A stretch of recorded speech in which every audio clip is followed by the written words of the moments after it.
All right, welcome to the RotoWire Soccer DraftKings EPL Strategies podcast here. I am AJ Scholz, filling in for Adams the Droik, who I believe is off on a beach sunning himself somewhere. So good for him. Maybe he won't look so pale on future versions of the podcast here.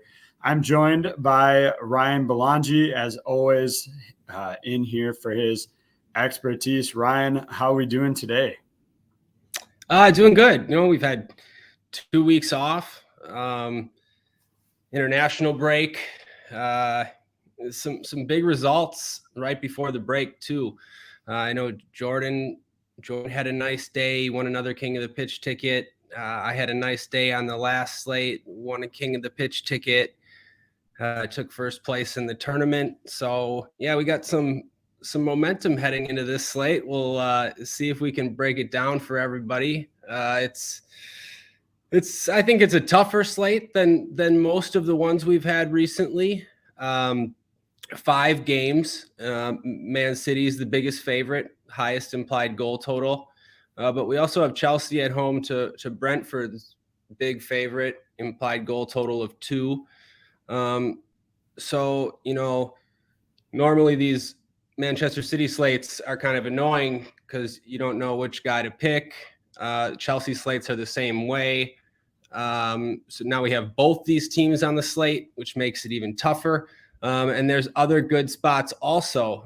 After that, Brighton are the next biggest favorites. Pretty decent size favorite at home against Norwich, and a 1.8 implied goal total. Some cheap prices on the Brighton guys, so they're an option too. And then Leeds Southampton, which has just about the highest total on the slate.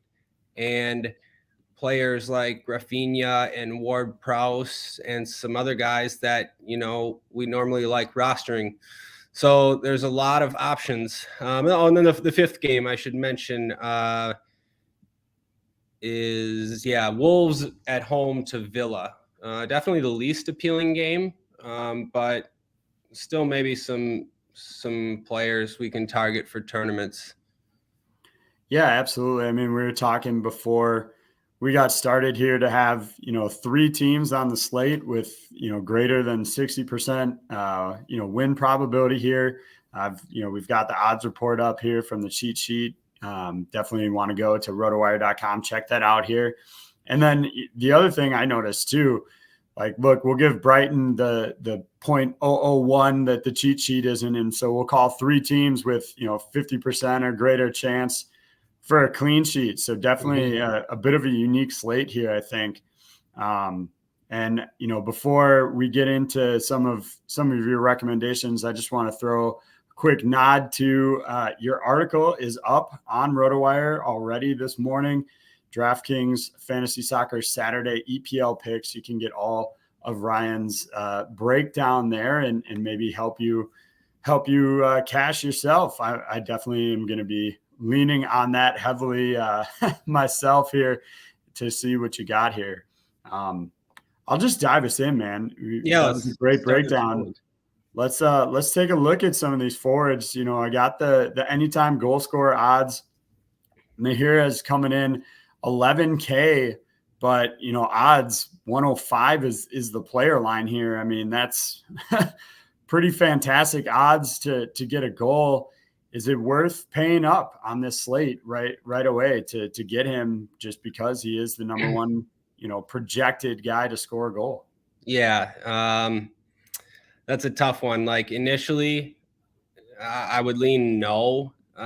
So first off, if all the salaries were equal, Mahrez would, be the first forward in my lineup. I mean, he projects the best, splitting set pieces for City, taking penalty kicks. He's been in great form, scoring a lot of goals. He has a high floor besides the set pieces as well. City's in a good spot away to Burnley.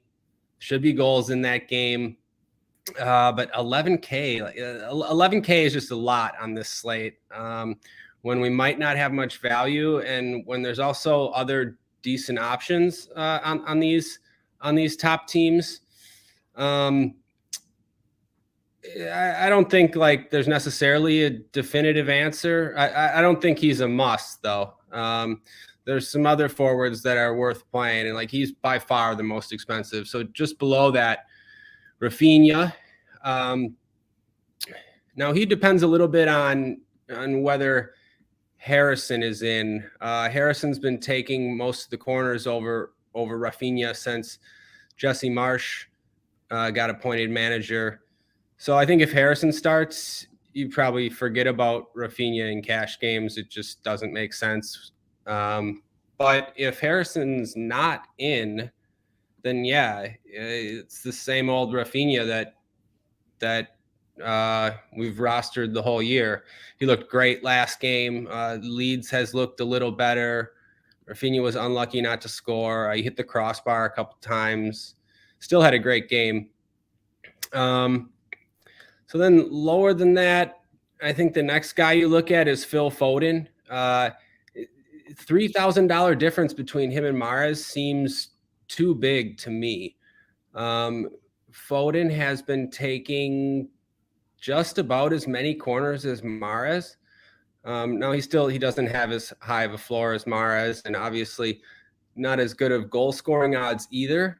But I still think you could use that $3,000 salary difference and still get some exposure to Man City. So I lean probably starting with Foden, but those other two guys are in play. Like it depends what you do at the other positions. We'll talk about that when we get there. But if there's enough value to afford, I guess if there's enough value to afford Mahrez, I'm not sure. Yeah. I mean, so you kind of mentioned it off the top. Most of these slates, it's kind of hard to pick which Man City guy you go with. Seems like inevitably, I'll try to save money and go Bernardo Silva, and then of course Foden or Mahrez will score. Then the next week I'll pay up for them, and one of the, then that's Silva's week to score. So definitely a little bit tricky there. And as you said, with so many more options here with the other big games, outside of we've been talking a little bit City heavy here. You mentioned Rafinha. Is there anybody from Chelsea in the forward spot that you like? Kind of here at the top of the range.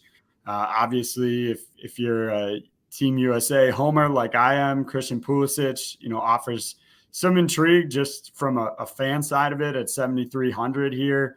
But obviously Kai Havertz at 82, probably, maybe the better option. What's your take on maybe some of the Chelsea or non-Man City guys? Yeah, I really like the Chelsea guys for tournaments.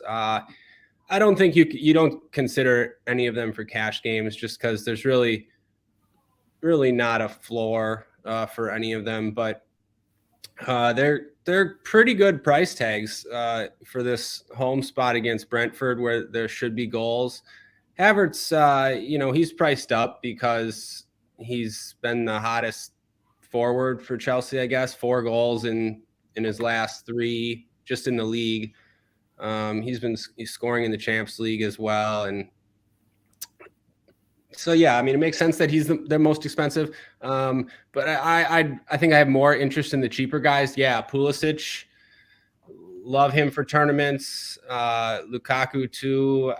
That's just a cheap price tag. I'd be willing to take a chance. Timo Werner, the cheapest of all of them. I think he's a good tournament play just for 6,100. So yeah, I like these Chelsea guys, and I think they won't be like that popular or as popular as they would be on a different slate at those price tags, just because people will, look to Manchester City and even Brighton and maybe that Leeds Southampton game. So yeah, it's good prices on a lot of these Chelsea guys. So I think they're good tournament plays. For cash, looking a little cheaper, I think people will look at Pascal Gross. People probably know that I'm not really a Pascal Gross guy, but this is a really good spot, at least on paper, at home against Norwich. So we've seen him have one really good game recently. Like I think he's decent for cash games. He's still taking most of Brighton's set pieces, but I won't play him in tournaments. There's other good options down here. Yeah, I mean, you look a little bit. I pulled back up to the goal scoring odds, and it's actually Maupay here for Brighton that comes in number 2 and he's just 5,800. You have to imagine that with that price tag, going to be pretty heavily owned on that slate. So maybe there's some other options that you like in that kind of lower price range if you're trying to get a different look there, or is he the guy? Does he make sense to use? Well,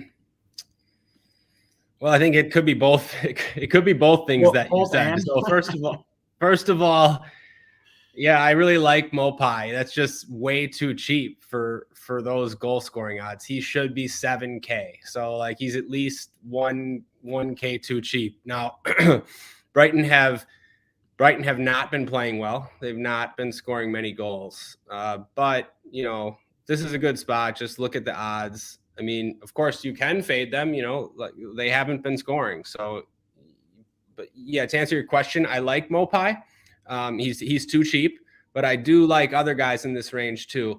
The other side of that game, Rajitska, 5,900. If Gilmore isn't in, then he would take the set pieces, and it's not that bad of a matchup for Norwich.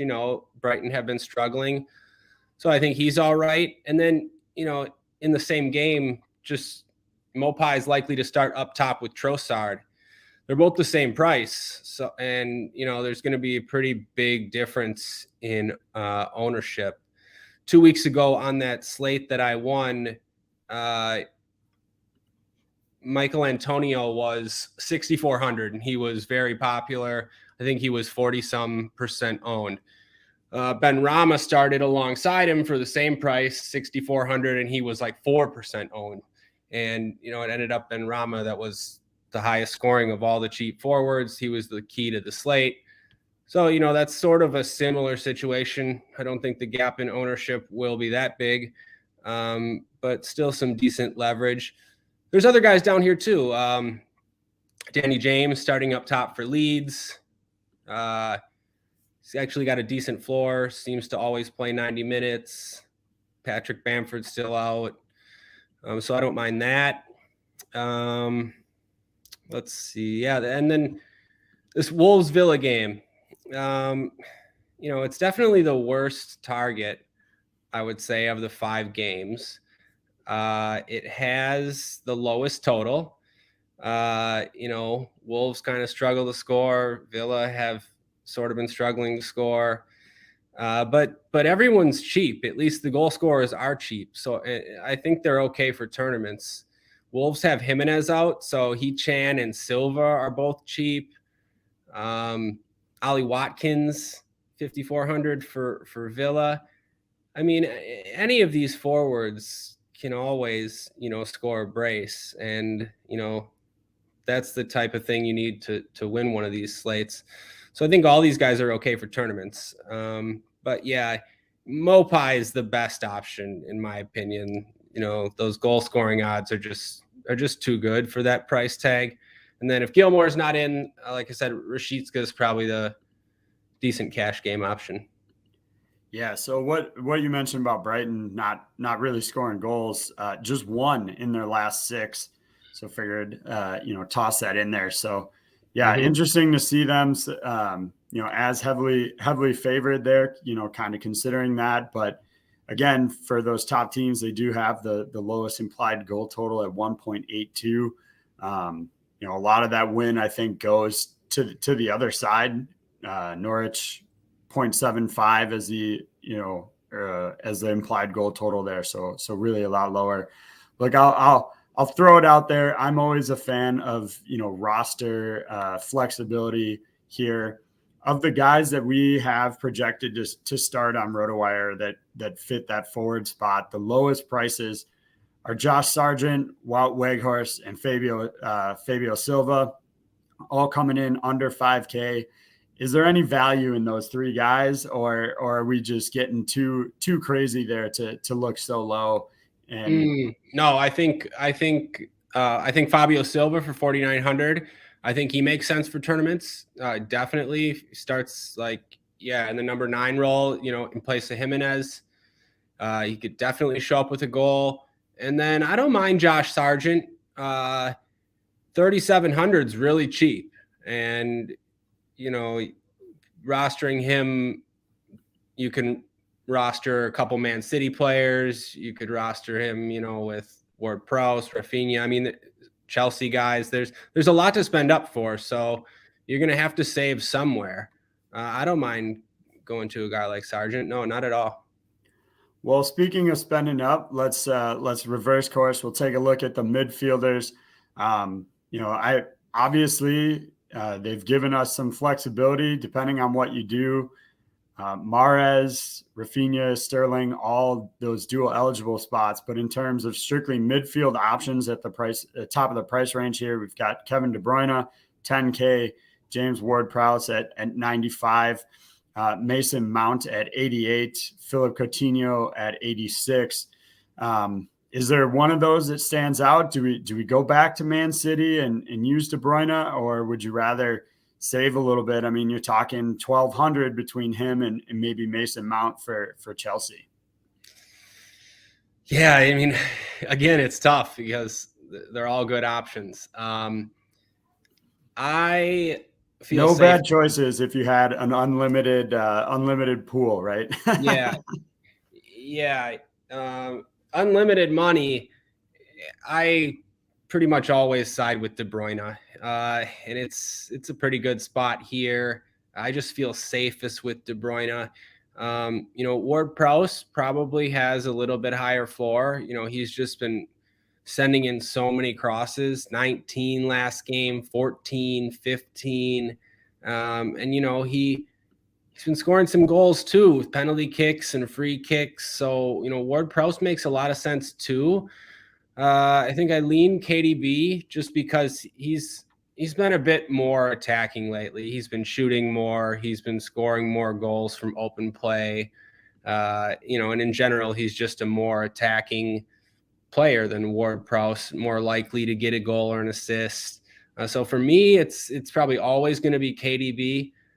You might be able to afford 2 of these midfielders though, and you probably want 2 of them for cash games. So yeah, Ward Prowse, good option, 9,500. We seem to always have this talk about Ward Prowse.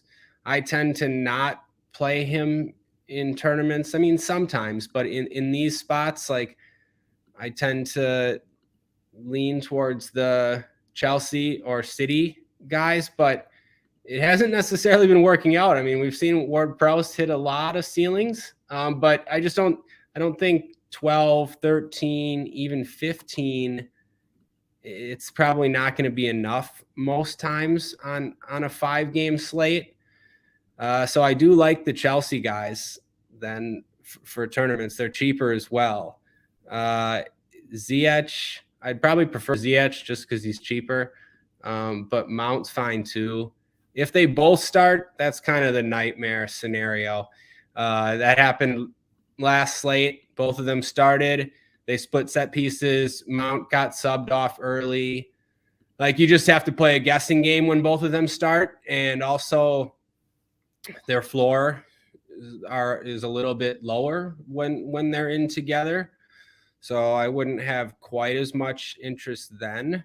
But yeah. I mean, do you pick one or do you just fade both if they're both in the starting 11 here? For me, if you still want some, obviously you can do whatever you want. I would probably still want some exposure. So if you're asking me to make a pick, I'd probably side with Ziyech just because he's 400 cheaper. I know he's going to take set pieces, and he's been in good form, and playing 90 minutes, even 3 goals in his last 4. I mean, obviously you can make the case for Mount too, but I'd probably gamble on Ziyech if I had to pick just one. For sure. No, I have generally when they've been in, I kind of faded both of them. And that's certainly an option with this slate because you do have other teams. But I tend to agree with you here. I do think you probably want to get a share in there somehow. Like, you know, if I was playing multiple lineups, like if I'm playing multiple lineups in a tournament, then yeah, I'll want some. But if you're just playing one lineup, or if I'm just playing one lineup, then yeah, I'll fade both. I don't mind fading both then. Like you said, there's plenty of other options. So you don't need to force Chelsea in there. Sure. No, absolutely. That's a great addition for some of us out here who might just be single lineup players. But yeah, obviously if you're going to play multiple, why not use one in each, one in the other? Do you do both? I mean, in a lineup too, especially when you're doing multiple, or is that just too much money to spend up on both of them? I won't do both, but there are scenarios where both of them can be on the tournament winner. I mean, it's a strategy that I don't know. Maybe I use it less than other people, but Chelsea can go out and win this game 5-0. It's not going to shock anybody. And it's also not going to shock anybody if Man City score 1 goal and if Brighton struggle again. So then Chelsea stacks would win you all the money. And, if the front three is Ziyech, Mount, and, whoever, Havertz, Pulisic, it doesn't matter. They're all like relatively cheap. They can all score a goal. So yeah, I could see myself doing it in a tournament. I think it's okay actually. Now that I talked through it, yeah, they're cheap enough. I talked you into it, or let you talk yourself. I don't mind it. I don't mind it, especially because one of them's likely to play 90 minutes. So the one who gets subbed, he scores in the first half, then it's fine. He gets subbed, and the other guy plays 90 minutes and scores at the end. Like, it's very possible. Absolutely. So let's move away maybe from Chelsea and Man City a little bit. Again, all the reason to talk about them, but what about some other options? Maybe cheaper options, or just Brighton options. Somebody not on our top 2 guys here, or 2 teams okay. here. Yeah. Jack Harrison is an option. I would say for tournaments, you can't. I don't think you can spend that money for cash games on leads. But Harrison's been taking set pieces. He scored last game, 8 crosses, but his minutes aren't safe. That game, that was when Rafinha was out, and he hasn't been playing 90 minutes before that. But I think he's fine for tournaments. Brighton guys, yeah, McAllister, 6,600. If Gross wasn't in the lineup, I think McAllister would be a great play in this spot. With Gross in the lineup, McAllister probably doesn't take set pieces. So just a tournament option, still has open play upside with Brighton in a good spot. And then, yeah, we got to go back to City for a second because Grealish is here, 6,300. His price tag just keeps falling. And, pretty much every week we say Grealish is a good play. He's too cheap. We were saying that when he was 8K. We were saying that when he was 7,500, 7K. Now 6,300 in this spot. So yeah, it seems way too cheap. But on the other hand, he has 2 goals this season in 19 games. In the last 5 starts, he has scored 10 points just once. And he's played 90 minutes in all those games. So this isn't Grealish, this isn't Aston Villa Grealish, but it's still a guy playing in the front 3 for Manchester City for 6,300. I still think he's a pretty good option, but if you go by recent evidence, maybe not. Yeah, for sure. I mean, speaking of Aston Villa here, I know I've looked at John McGinn, especially looking at his recent numbers. But it does seem like Luka Dean's going to be back. I assume that kind of really, obviously that's going to hurt McGinn's value at 61. probably too much without, with Dean taking some of those set pieces. Is there somebody else from Villa that's worth using here in this slate, or? Yeah. So McGinn, he is very set piece dependent, or his viability from a fantasy perspective. If Dina's back in there, then yeah, he probably doesn't take many, if any, set pieces. But with Dina out, we saw 10 crosses last game, upside for 10 crosses again. So he becomes an okay option with Dina out. With Dina in, like you said, yeah, just no way, not at that price tag. As far as other options, that game's just not very appealing. But I never mind Jacob Ramsey. Continues to show up with goals. He's now got 6 this year. But no, still not like I'm not going out of my way to target these Villa midfielders. They're cheap, but that game just it's yeah, like we mentioned, it's just the least appealing of these games. Don't really want to waste a spot for maybe cheaper. Let's go a little cheaper. So 3,300 just all the way down.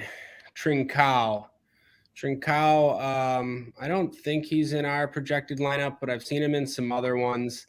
He came off the bench and looked great 2 weeks ago against Leeds. He had a goal and an assist. With Jimenez out, like I don't see how Trincao doesn't get a start here after coming on to score an assist. So even though that Wolves Villa game doesn't look the greatest, for 3,300, I would definitely have interest in Trincao because, just make it really easy to play a few of those expensive guys we talked about. Yeah, absolutely. To confirm what you're saying, we do not currently have them in the expected lineups, but we'll obviously be tweaking those throughout the day here as we head into tomorrow.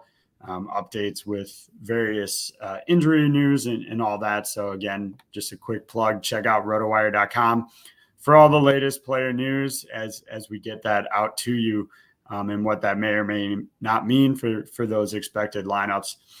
Well, let's head on to the back line here. We'll switch over to defenders. I fortunately can fancy dancy make this player stats list, just show defenders here. And at that point, you'll see, Cancelo at 66, Marcos Alonso at 59, Tariq Lamptey at 57 as our top guys. Again, we didn't originally have Luka Dean here in the expected lineup. He's 5,500, but all signs do point to him potentially starting, and we'll probably update that throughout, later in the day here. Of those 4 guys, just right off the top there, is there a spot worth paying up? Is there one you like more than the other? What's your thought here, Ryan? Yeah. It's not a slate where I don't think any of these defenders are like the greatest options. It's another thing that makes this slate tougher. Usually you can kind of single out the 1 or 2 best defensive options, and they're like good options that you want to play here. Well, let's get into it. So Cancelo, I like Cancelo the most for tournaments. I think Jordan would say that he is not a cash game consideration, and I would probably agree with him because it's a lot to spend and you need that money.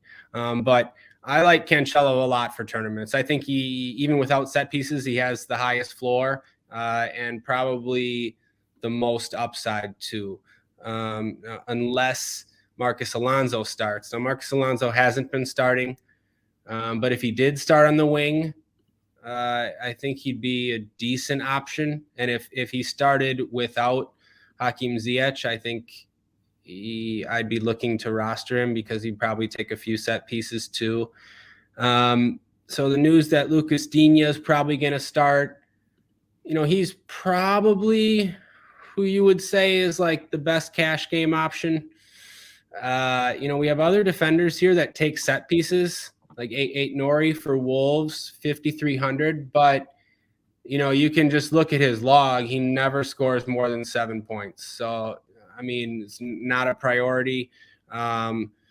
Stuart Dallas has been splitting sets for Leeds. I mean, he's been struggling to even get 5 points. So, I mean, these guys might have sets, but I'm not like rushing to get them in my lineup. It makes like Digne stand out over them if you're looking for a set piece defender.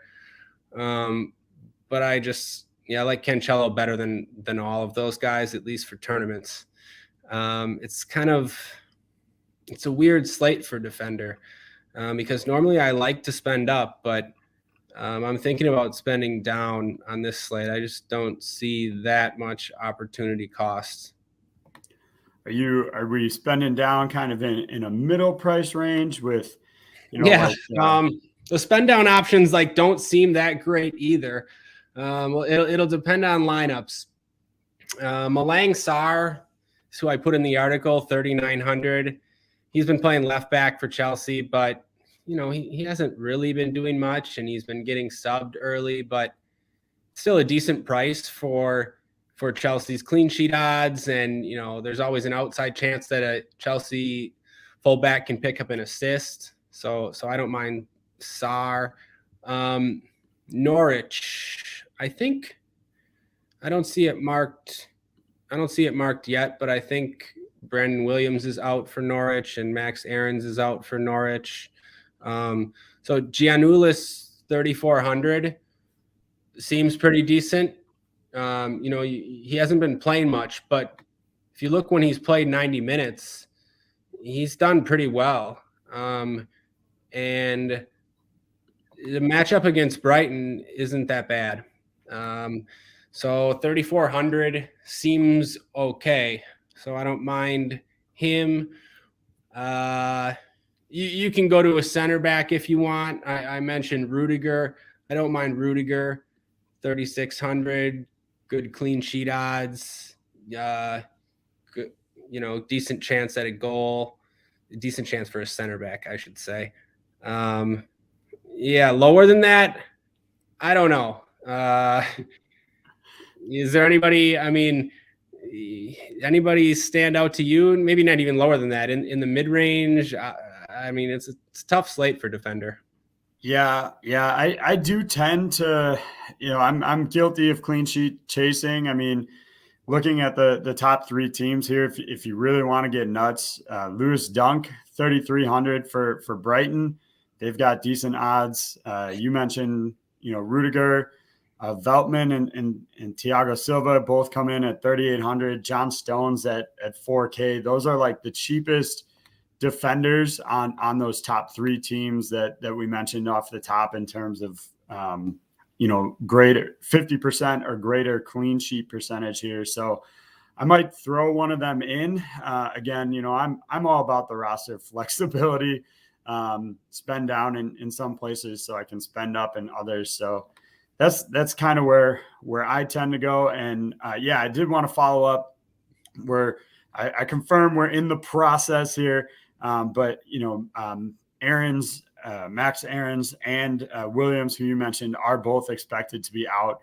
We're still getting those updated on the site right now. So they'll be up, shortly after we get done here. So good grab on that those guys will be out. And I should mention as well, another one there, we did kind of talk about Josh Sargent up at the top. They're checking him out for an ankle issue. Hasn't been ruled out, hasn't been ruled in. So definitely one that you'll want to keep an eye on. Again, rotowire.com for all that latest player news. Any other, defensive or other options that you want to touch on here? I guess in the mid-range, Southampton fullbacks Southampton fullbacks have been okay, and they're a decent price. Perot 4,100, Livramento 44. I guess they're okay options. But yeah, no, that's really it. I guess, if Reece James out, Azpilicueta for 4,800 on the right. It depends what their formation is. Chelsea have sort of been going back and forth between 4 at the back and 5 at the back. Azpilicueta on the right wing seems like a decent option home against Brentford. So just check for the formation. Absolutely. Well, we'll dive into the keepers here. For me, my strategy has always kind of been to find using the cheat sheet here, go with the guys that have decent chance of the clean sheet, but maybe not the top guy to kind of avoid that price tag. Obviously, Ederson is going to be up top at 5,900. But if you wanted to go Brighton instead, Sanchez here 5,600 as an option as well. I guess let me start with that. I don't know if you and you've touched on this when you're doing stuff with Adam, but do you have a general goalkeeper strategy? I know Adam seems to like to try and find more the guy that'll take a lot of shots or face a lot of shots rather. I tend to be, like I said, with defenders, same with goalkeepers, clean sheet hunting without paying that top price tag. Any just kind of general strategy that you like to take with the keepers here? Well, it's very slate dependent. I mean, I'll spend up if I can. Also, just the slate size has a lot to do with it too. On smaller slates, the expensive goalkeepers, I tend to target them more on smaller slates because there's more likely to be a bigger difference between their score and the rest of the keepers' scores. On these 5-game slates, so one of Ederson or Mendy or both is pretty likely to keep a clean sheet, score 12, 14 points or something. But there's a lot of cheap keepers too, or mid-range keepers, and one of them is likely to score double digits too.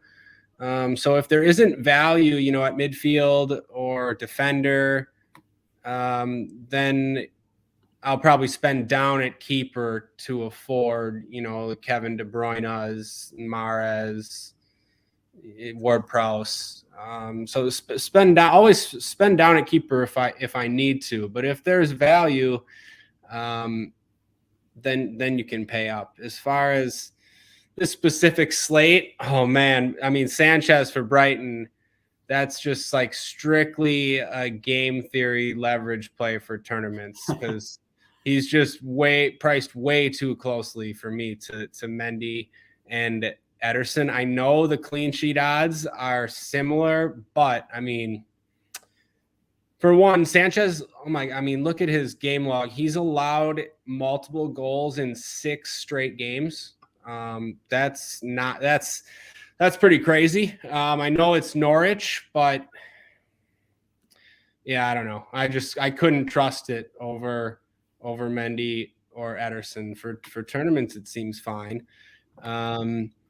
I guess some of that, as you said, it is a little slate dependent. Like when you're talking, okay, well, yeah, Sanchez, he's only 300 less, right? To your point that he's right up there, 300 less than Ederson.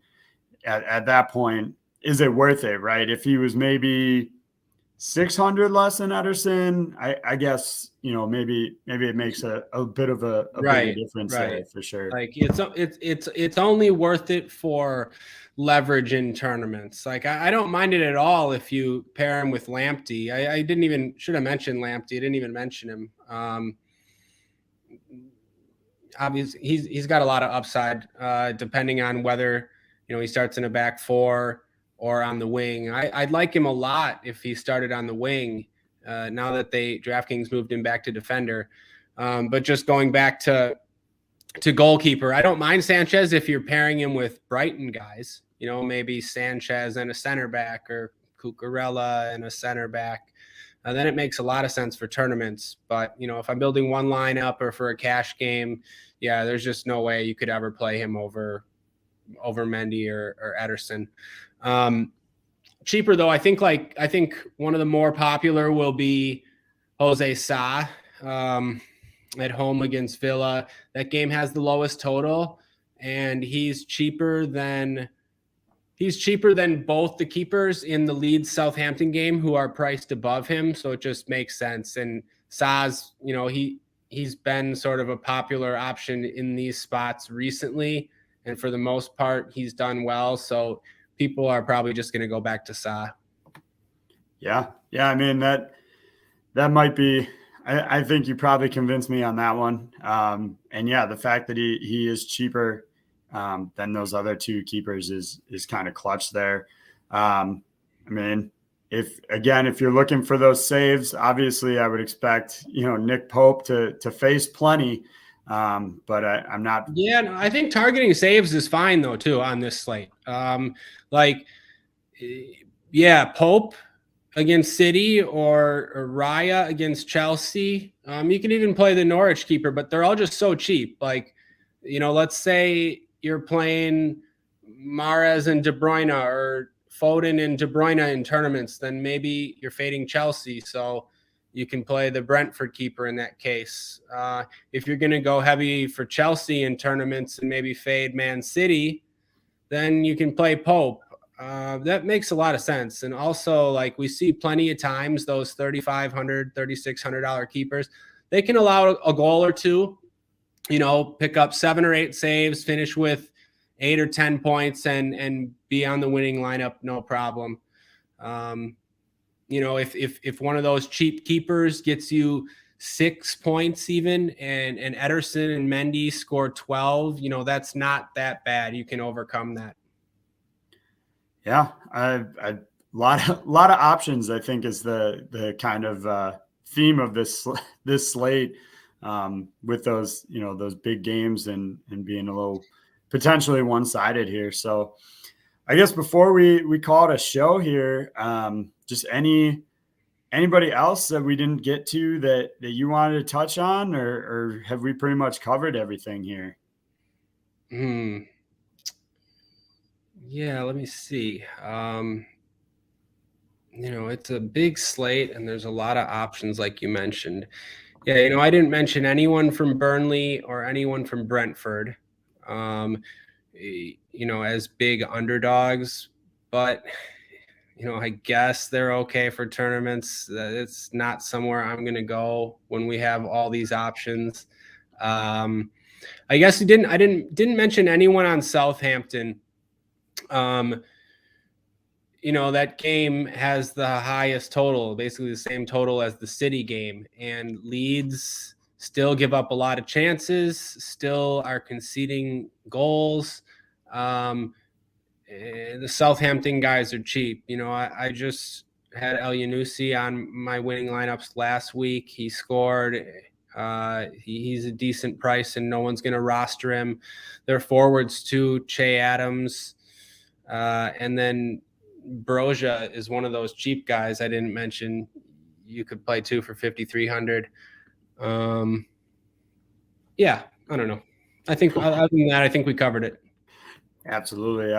So, yeah, I guess I will. I'll thank you for coming on with me here and doing most of the work. I just asked the questions here, but appreciate you coming on again. Me filling in with Adam here, or for Adam here. So I'll toss this. We just got a question just came in. I'll toss it to you right away before we head out. Who gets biggest boost on Wolves with Jimenez out? Comes from Champ Grind is the username there. So Jimenez out, who would get the biggest boost for Wolves? That's an interesting question. So, I mean, Jimenez is a straight number 9. So, he doesn't have much of a floor. He doesn't have much possession. The attack doesn't really flow through him. So I don't know if it will really change much as far as like a player that could benefit. I mean, it's whoever starts up top. It could be He-Chan. Like if He-Chan's in the number 9 role, he's a much better play than when he starts with Jimenez. And as the second striker, he doesn't really do much. If it's Fabio Silva, then yeah, Fabio Silva will just play basically the Jimenez role. If as far as like a boost, yeah, I don't know, like Podence or Trincao, whichever one of those guys start. I don't know. The only boost could be maybe Jimenez, like almost always plays 90 minutes. So maybe one of those guys doesn't get subbed. Instead, it'd be Fabio Silva who gets subbed, something like that. But, it's also possible that the Wolves team gets the opposite of a boost. Jimenez is one of their best players. A lot of times the team plays worse when there's a guy like Jimenez who they're used to having in there every game. He links up to play well. He knows what they want to do. Fabio Silva can come in and, the attack can really struggle. Yeah. I mean, so in some ways, maybe Aston Villa is who gets the boost there. So great point there. So, well, then I guess I will say thanks again for coming on today with me, Ryan. As always, to check out Ryan's article over on rotowire.com, to check out our cheat sheets, go to rotowire.com/free, FREE. Set yourself up with a 10-day trial of the site and check it out. Subscriptions are really cost effective if you want them to be. We have monthly, 6-month, yearly. You can sign up if you're just a soccer guy. You can sign up for soccer only with DFS tools and really pretty cost effective on there. But don't do it without checking it out. Absolutely go and get yourself a 10-day trial first. Again, thanks, Ryan, for coming on here, and we will be back. Adam should be back for next week, so you won't have to listen to me, and he can offer some more insights from there. And yeah, thanks, everybody. Yeah, thanks, AJ. Good luck, everybody.